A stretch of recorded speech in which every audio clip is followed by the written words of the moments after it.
What are we doing here? And where are we gonna go? It's like we just woke up one morning and then it's welcome to the show.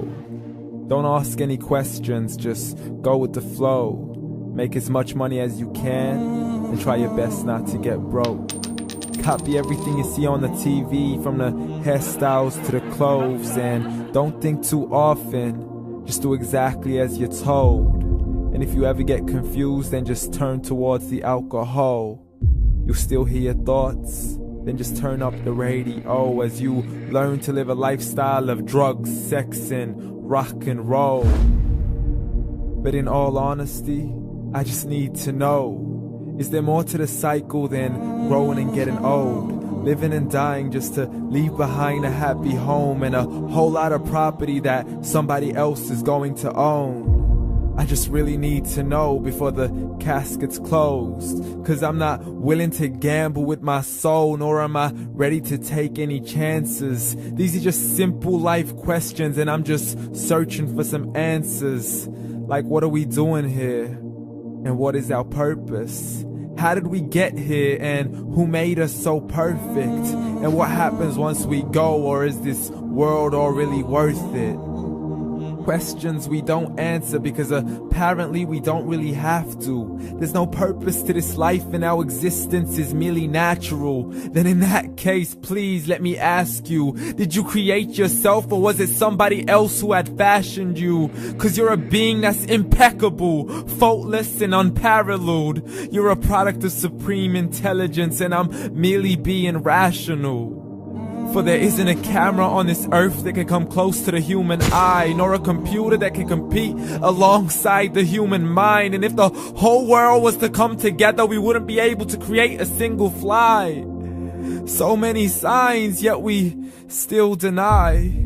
As science tries to justify that all this could come from none, when it's a simple sum. 0 plus 0 plus 0 cannot possibly ever give you 1.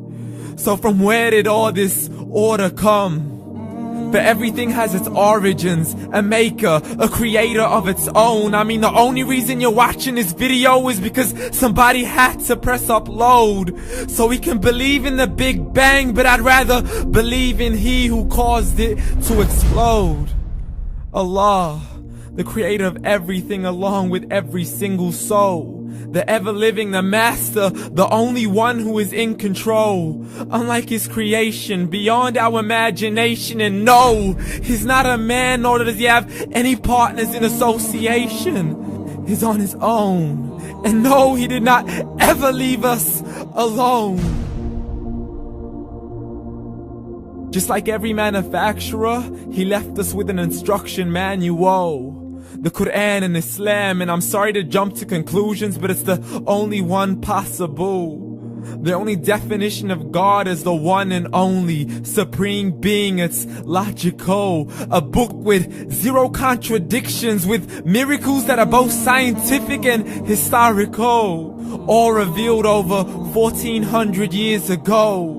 Like the detailed description of the human embryo. The descriptions of the human embryo in the Quran cannot be based on scientific knowledge in the 7th century. To the mountains as pegs holding firm the earth below, and the 2 seas that don't mix in a complete separate flow. To the planets in orbit, alternating night and day as they stay in flow. The expansion of the universe and the creation of everything from H2O.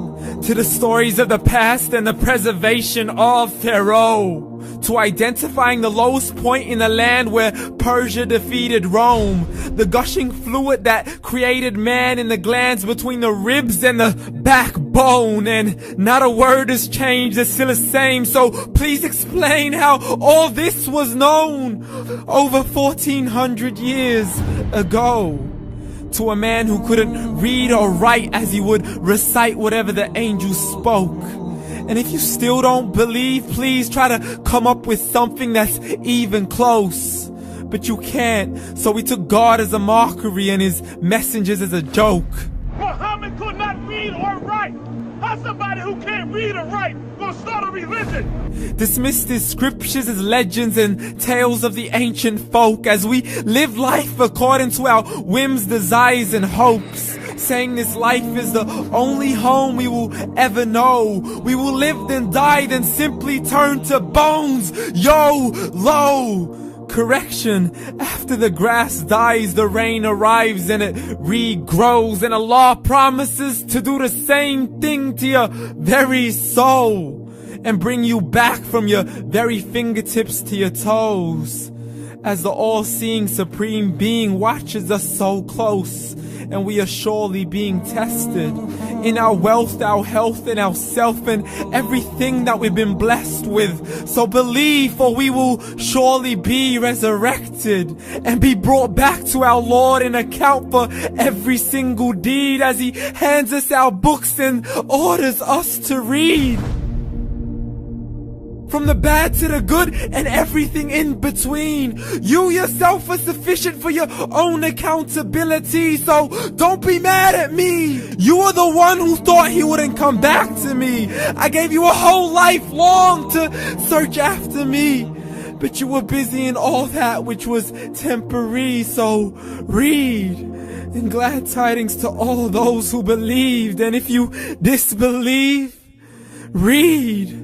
And don't let that day be the first day you find out what your life really means. Read.